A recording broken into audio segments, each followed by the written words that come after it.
हमारी कौम के इतने गद्दार मुसलमान हो चुके हैं। एक बंदा अब तुम्हारे हक के लिए लड़ लिया है, मर लिया है, दिल फाड़ लिया है, लड़ लिया है, झगड़ लिया है, गालियां सुन लिया है, आतंकवादी अपने आप को मनवा लिया है, फिर भी हमारी कौम उसको वोट नहीं दे रही। एक भी वो वैसी है, वो वैसी है जो हमारी कौम के लिए खड़ा होकर लड़ लिया है, मर लिया है, गालियां सुन लिया है। हर कोई उसको देशद्रोही कहता है, गद्दार कहता है। अगर वो गद्दार है तो तुमने सांसद में क्यों बिठा रखा है इसको?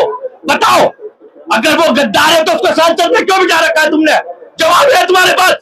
तो सर उसको जनता जिता रही है ना, अगर जनता जितवा रही है तो गद्दार कैसे हो गया, देशद्रोही कैसे हो गया? तो वहाँ की जनता सर और अदर जगह क्यों नहीं जीतती है वो? और अदर जगह क्यों नहीं जीतती है वो? सिर्फ वही क्यों जीतती है? हर एक जगह तो लड़ती है। महाराष्ट्र में कैसे जीत गई फिर? उसके वहां पे एमएलए कैसे महाराष्ट्र में? बताओ, क्यों फंसे जा रहे हो? क्यों दे रहे? मुसलमानों की नफरत में इतने झंडू बाम हो चुके हैं, ये मुसलमानों की नफरत में इतने झंडू बाम हो चुके हैं कि इनको सरकार से तकलीफ भी होगी ना, कहेंगे आराम है। कि वक्फ बोर्ड में हमने जहाँ कील डाली वो जगह हमारी हो गई। भाई वक्फ बोर्ड का मतलब ये होता है कि आपने अपने ईश्वर के नाम, जैसे आप इंसान हैं, आपके पास कई प्रॉपर्टियां है, कई बीघा जमीन है, आपने वो मंदिर को वक्फ कर दी,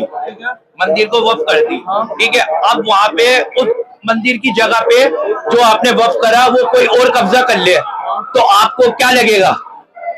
आपको क्या महसूस होगा कि मैंने तो अपने हिस्सा काट के दिया और उसमें तुमने कब्जा कर लिया, तो आप लड़ोगे? आज एक मुसलमान, एक मिनट, आज ओवैसी साहब इस चीज के लिए लड़ रहा है,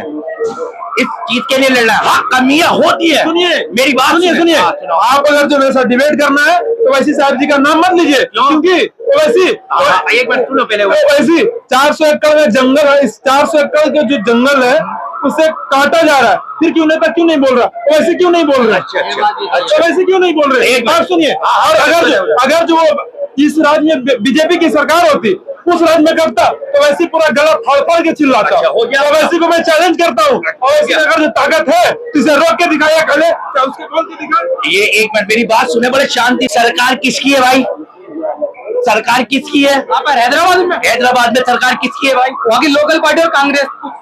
बीजेपी का कुछ रोल नहीं है, बीजेपी के कुछ नेता है बस विपक्ष में बैठे हुए। आज टी राजा क्यों नहीं बोल रहे भाई? टी राजा भी तो नेता है, भाजपा के मजबूत नेता है। ओवैसी को गाली बकने के लिए उनके पास टाइम है, ओवैसी को गाली बकने के लिए उनके पास टाइम है।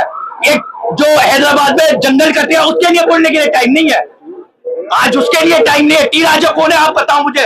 भाजपा के नेता है नहीं है? बिल्कुल है भाजपा के नेता। आज उस ओवैसी को तो गाली दे रहे हो तुम यहाँ खड़ो के कि ओवैसी का नाम नहीं लो, ओवैसी का ये कर दिया। आज टी राजा कहाँ है? आप ये बताइए कि ओवैसी जैसा भगाओ अभियान टी राजा कितना दिया? टी राजा ने क्या बयान नहीं दिया? मुसलमानों को खट बुल्ला, मुसलमानों को खड़ो के गाली बकी, बताओ नहीं दी? खाओ खत्म नहीं दी? सारे मुसलमानों को छोड़ दिए, जो मुसलमान गलत है, जो गलत है वो गलत। एक मिनट चुप एक मिनट।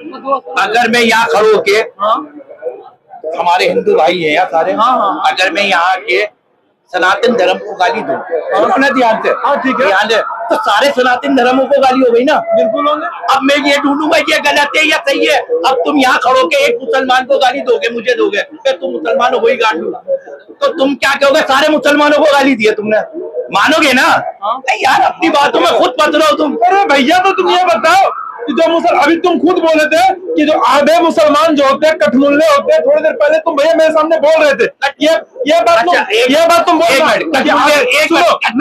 मेरी बात, ये कठमुल्ले का निकाला। मेरी बात सुनो, अभी तुम ही बोल रहे थे कि जो आधे मुसलमान होते हैं, कुछ थोड़ी देर पहले बोले, ये कहा था कि हमारे